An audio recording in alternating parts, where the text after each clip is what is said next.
आगाह कयां कि ठुल जी अनाज मंडी में हथियारबंदनि जी फायरिंग में नौजवान मारिजी वियो आहे। हिकु ॼणो ज़ख़्मी थियो आहे।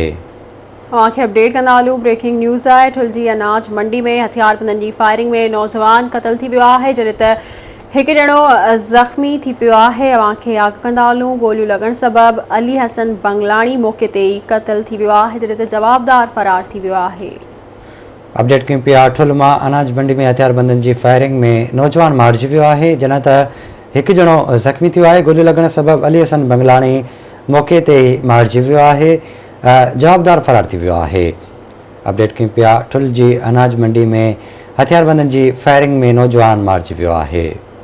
ख़बर अमां सां शेयर कंदा हलूं। ठुल जी अनाज मंडी में हथियारबंदनि जी फायरिंग में नौजवान मारिजी वियो आहे, जॾहिं त हिकु ॼणो ज़ख़्मी थी पियो आहे। गोलियूं लॻण सबब अली हसन बंगलाणी मौके ते ई क़तल थी वियो, जॾहिं त जवाबदार फरार थी वियो आहे।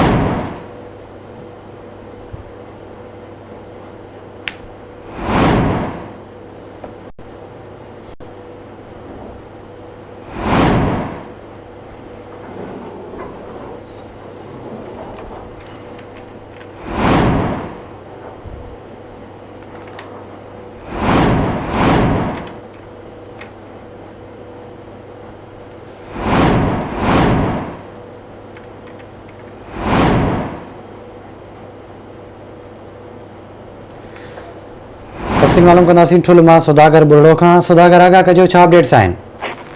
जी ठुल जी अनाज मंडी में हथियारबंद मोटरसाइकिल ते सवार फायरिंग करे सैलून में वेठल नौजवान अली हसन खे फायरिंग करे मौके ते क़तल करे छॾियो, जॾहिं त जवाबदार आसानी सां फरार थी विया। अहिड़ो इतला ठुल पुलिस खे ॾिनो वियो, जेको ठुल पुलिस पहुची करे मक़तूल जो जेको लाश आहे उहो खणाए करे सिविल अस्पताल हलाईंदो आहे। इन हवाले सां ठुल पुलिस जी मुंहिंजी ॻाल्हि थी त उन इहो ॿुधायो त वाक़ियो मालूम न थी सघियो आहे। वधीक जांच कयूं पिया, जेको थी सघियो त हाणे जी। महिरबानी अवां जी आगाह करण लाइ।